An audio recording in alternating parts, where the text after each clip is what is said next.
Hello मैं YouTube family, कैसे हैं आप सभी लोग। आशा करती हूँ कि आप सभी लोग बहुत ही बढ़िया होंगे और स्वस्थ होंगे। आज सुबह के 6 बज रहे हैं और सुबह मेरे गार्डन के मधुमालती के पौधे के साथ में शुरुआत हो रही है। और यह मेरे लिए बहुत ही सुकून भरा यह पल होता है, क्योंकि जब भी मॉर्निंग में मैं उठती हूँ सबसे पहले मैं अपने पौधों को ही देखती हूँ, क्योंकि यह कलर चेंजेबल होते हैं और इनके जो कलर होते हैं चेंज होते रहते हैं।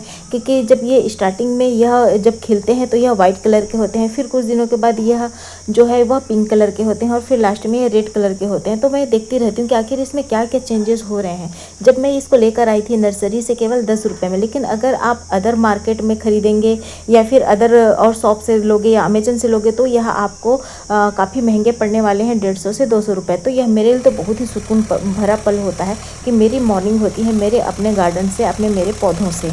उसके बाद हम पहुंच जाते हैं खेत, जहां पे हमारे खेत में आज काम चल रहा है। रोटावेटर से पूरा कल्टीवेशन किया जा रहा है, क्योंकि इसके बाद अब जो गर्मी में धान रोपे जाएंगे। और जैसे कि आप मेरे पुराने व्यूवर हैं, आप लोगों को पता है कि यह मेरे जो खेत है इसमें नीलगिरी के प्लांट लगे हुए हैं और इसमें हम फसल भी लेते हैं। अभी हमारा गेहूं की फसल भी हुई थी, अगर आप मेरे पुराने ब्लॉग को देखे होंगे तो।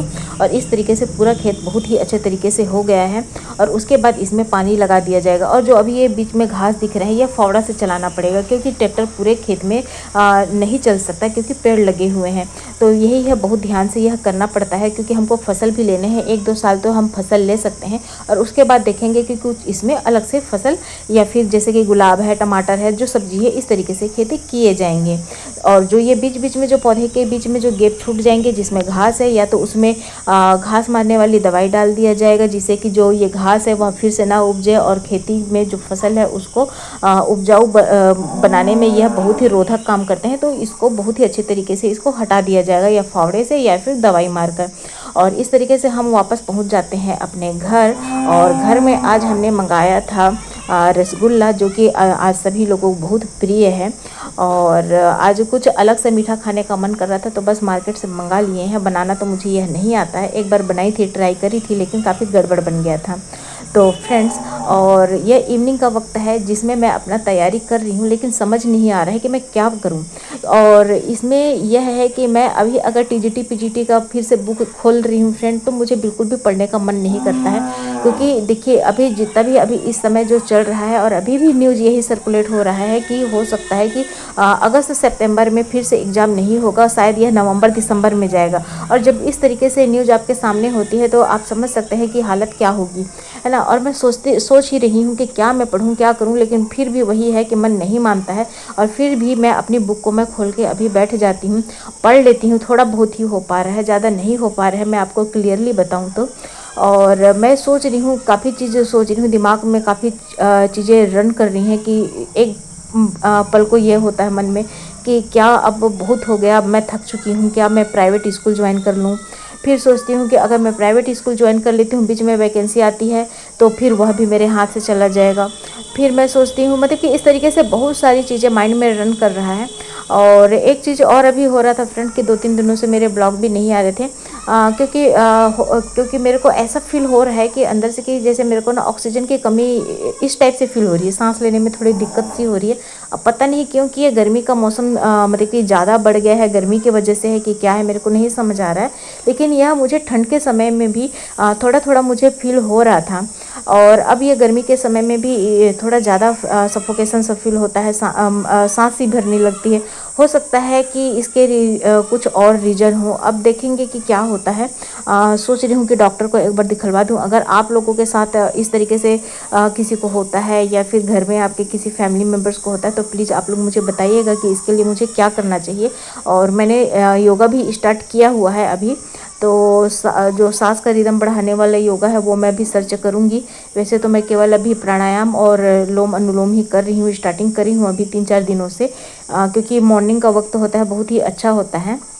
तो जब मैं 6 बजे उठ जाती हूँ उसके बाद अपने पौधे वगैरह में पानी देके केवल यही काम करती हूँ कि थोड़ा सा अपना योगा कंटिन्यू करूँ।